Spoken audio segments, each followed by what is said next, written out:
What's going on, friends? If you've ever been to Roadhouse, you've definitely had those beautiful, sweet honey rolls that they have with that cinnamon honey butter. So today, we're attempting to do that inside of the Sideboob kitchen because I've never made them before, so wish me luck.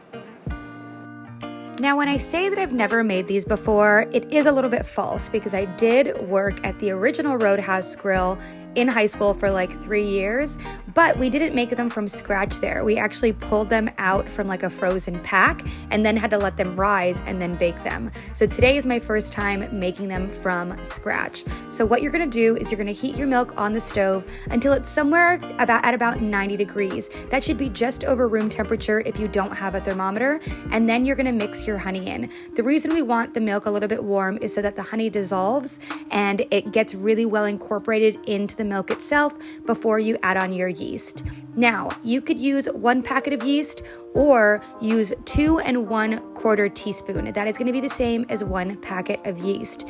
After 5 minutes, let that rest, and then you're going to add 3 tablespoons of butter, an egg, and then 2 cups of flour, constantly mixing until that is smooth. Now add the flour in gradually, or else it'll kind of get everywhere and be hard to handle.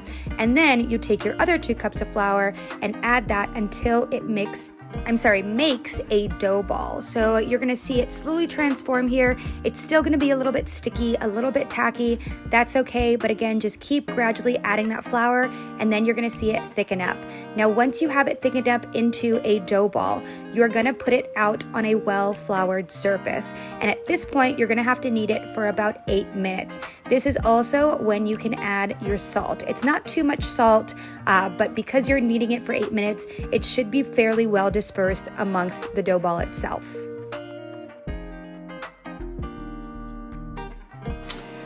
So we want a really nice even dough, something that isn't sticking to the counter. So you're gonna add the flour as you need to make sure it's not sticky. It just wants to be kind of a dough ball that acts as a dough ball. Once you have your dough ball kneaded, you can take another big bowl and make sure to spray it with cooking spray so that the dough doesn't stick to it. Go ahead and take your dough and place it in there. I like to cover mine with saran wrap as well as a towel so it sits in the dark. I don't really know if that makes much of a difference just because you just want it covered, but you leave that for 1 hour and it should double in size. Now, when you're getting ready to roll the dough out again, take your rolling pin covered in flour, flour your surface again, and then turn out that dough ball and roll it into a rectangle. Or actually, you're gonna roll it into a square. So if you do need more flour, that's okay. Just keep sprinkling it on there. You can use the extra flour from the sides of your surface, and then we're gonna fold that dough in half and kind of lightly squeeze it together so that it does make one piece. And then I like to form mine into a rectangle just so that I have like even sides. So that's what you see me doing here. And then once we have that, I'm gonna roll it out one more time so that it's all kind of one height, everything's fairly even, and then we cut them into the pieces we like. So these pieces are probably about 1.5 to 2 inches, but what's gonna happen is this is actually enough to make double the amount of rolls. So after I cut them vertically, I'm gonna cut them horizontally, and you're gonna see we're gonna get a lot more rolls out of this recipe.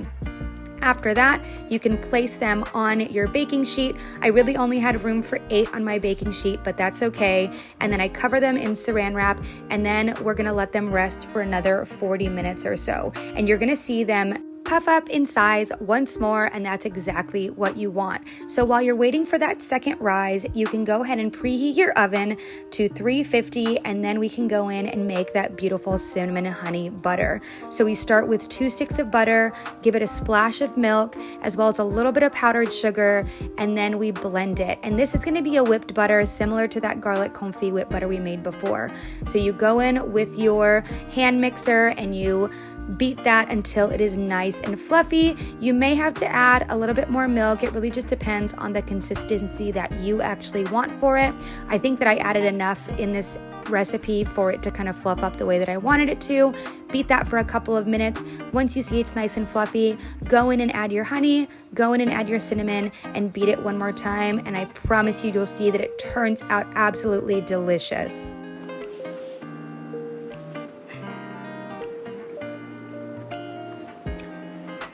Oh, that is so good. That will go great with our rolls for sure.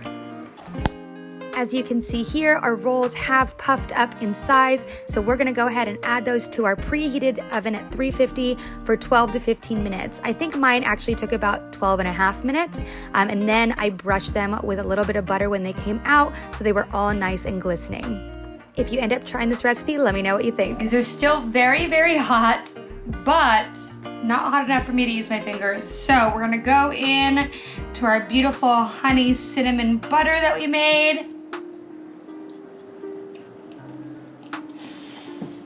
Those taste like Roadhouse rolls. They taste like Roadhouse rolls. Make these, you won't regret it.